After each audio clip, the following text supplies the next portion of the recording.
Is there a way to clean out the wire feed hose if it's obstructed? Well, it depends on what kind of obstruction. What are you throwing down there?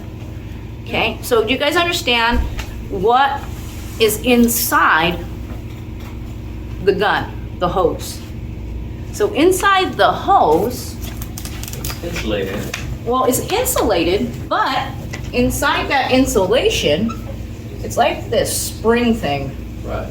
And it's really tightly wound, and the wire goes through it. So if it gets clogged or dirty or any of that, you're gonna have a hard time getting your wire through. This is why also we need to pay attention if your hose is kinked, because instead of it going straight out, sometimes the wire can run into the edge. And that's especially happens when you're loading the gun. Okay, so if it gets kinked, we can have a problem. So if we get anything in there and it gets obstructed, there's not really a real super way to get things out. Most of the time what you're supposed to do is every time you change your wire, you need to blow out the liner. That helps get any of that gunk and gook out if there's any particles from the wire that are coming into your liner. Prayer, so just pressure, air pressure? Air pressure, yeah, compressed air, okay? That's about it. If it doesn't fix it, then you have to take out the liner and put a new one in. They're not overly expensive, and those are one of the consumable things that you have when you have a wire feeder. And they should last, depending on use, about a year, year and a half, if you take care of them. Otherwise, you're changing liners all the time. You know, so I mean, you can be pretty rough with them and not have any hard times. What's really cool is you can get a general one, and then, you know, you feed it in, you clip it to the size you need, and you're good to go. So it's maybe 5 or 10 minutes to change it, no longer than it is to put new wire in. So it's pretty simple. Okay, can you tell if it's time to change out the contact tip on your gun? Well, the best way to look at it is does it chatter? Sometimes when they have two different types of contact tips. Some that are push on.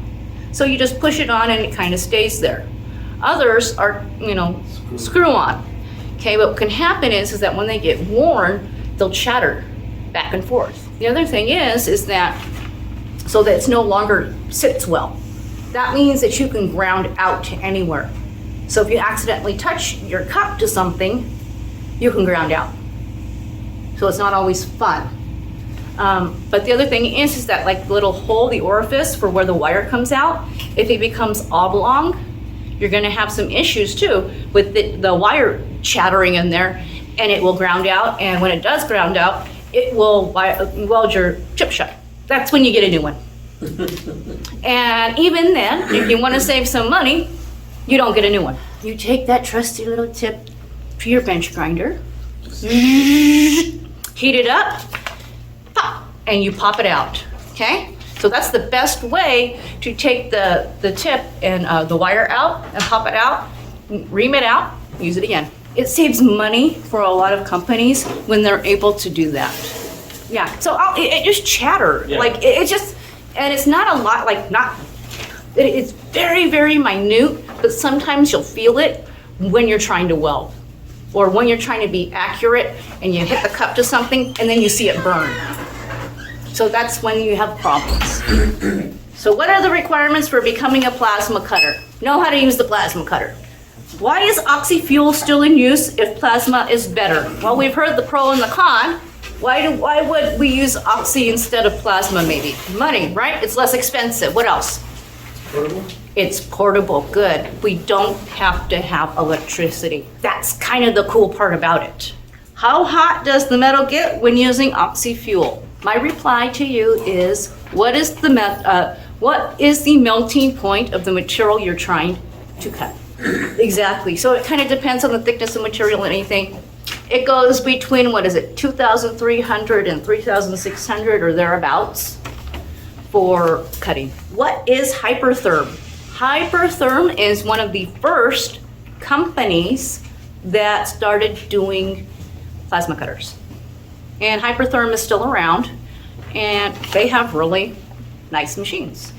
They can get very expensive, but they're cool. How is yield strength measured? You guys want the long answer or the short answer? Short answer. We pull the material, we have a little gauge that measures it, and the point before it fractures is called the yield point. And after that, where it fractures at, that gives us our tensile strength. How strong is our material? Okay, so that's what our yield point is.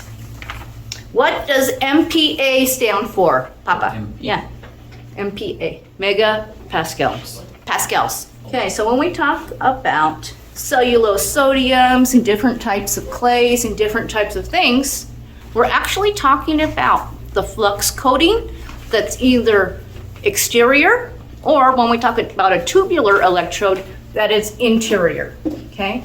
And these flux coatings, what do they do for us? These flux coatings burn. And when they burn, what happens? Good, it creates an atmosphere to protect your weld. It also has other additive elements. Elements like N6010, like cellulose sodium, that allows it to dig into the material, pull out all of the contaminants and put it into the slag. So other ones help make the slag. Other ones add material to it so it can be stronger, things like that. So depending on the type of electrode that you have will depend on the different type of flux that it has. Well, blueprints provide what filler metal to use for a specific job. Bill of materials, good job, nice. So on my blueprint, my bill of materials will tell me exactly what rod I should be using.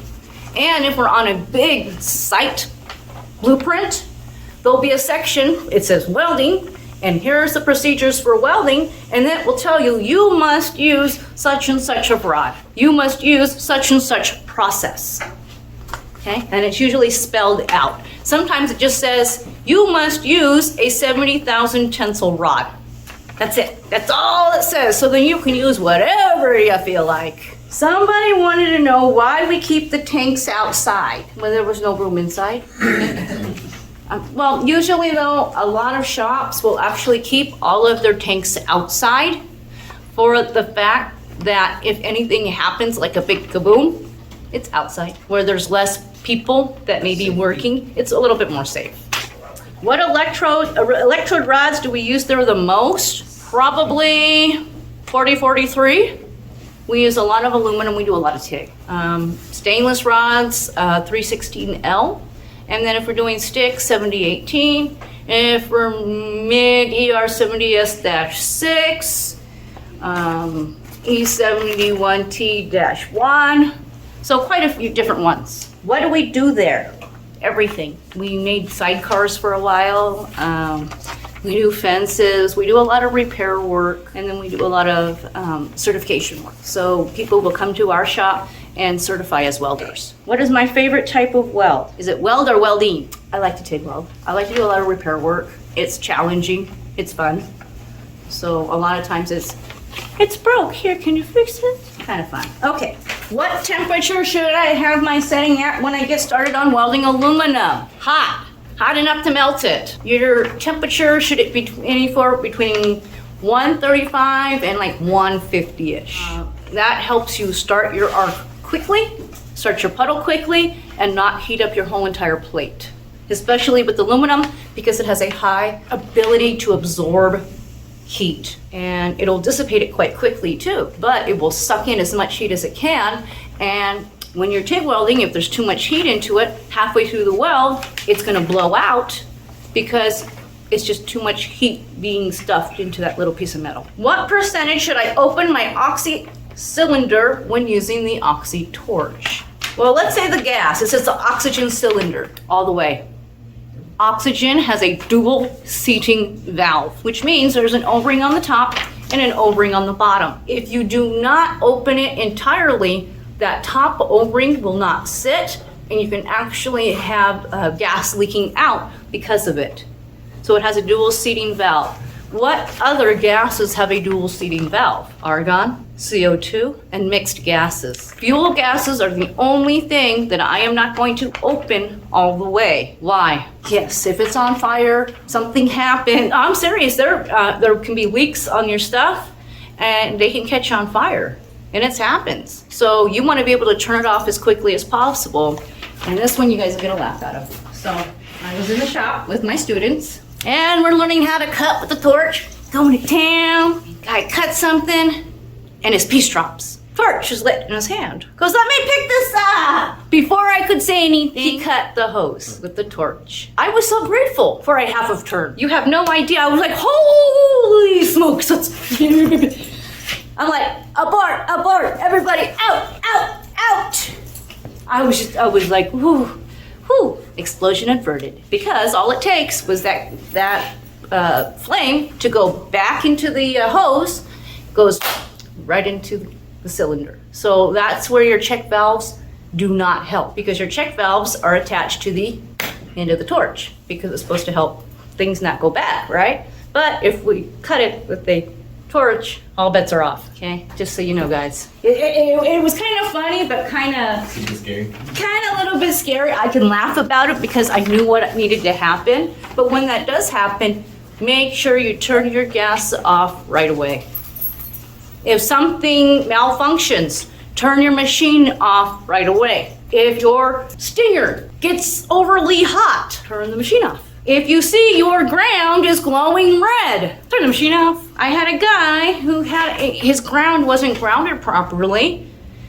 And he goes, watch this, watch my ground when I weld. Isn't it cool? And it was glowing red every time he welded. I about had a heart attack, because had he touched it, not only would he have gotten burned because of how hot it was, I mean, like the whole thing was starting to melt down. He probably would have shocked himself. So guys, err on the side of caution. Even if it's something retarded or dumb, be safe. Don't do anything, hey, let me stick my finger in that light socket. That's the equivalent. Except you gotta remember now, there's a lot of more amperage, a lot of more voltage than what comes out of that wall socket. So we have to remember that we also have to play safe. Do not dip your stinger when it gets hot into a bucket of water. That also creates a problem. We joked about it one day and someone almost did it.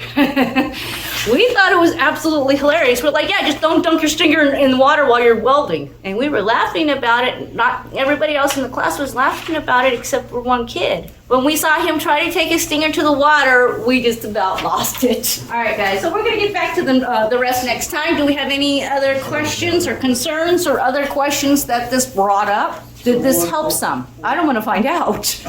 I mean, okay, well, let's think about it, okay? Are we still connected to a machine, right? If we have current going through our machine, right? If our machine is in the on position, well, do I have boots on? My boots are anti-static. I have electrical boots. So that means that I'm not going to conduct through my shoes, which means more than likely, I'm gonna be okay if I stick that stinger in there because I'm not grounded to the ground. But if I were barefoot, let me tell you, it hurts like a bitch. I did that once and I was hanging Christmas lights and I had a little patio that I wanted to hang Christmas lights. Well, it had rained like the day before, but it was still a little damp on the ground and I was barefoot. Didn't think anything of it, right? Yeah, it's a little damp outside.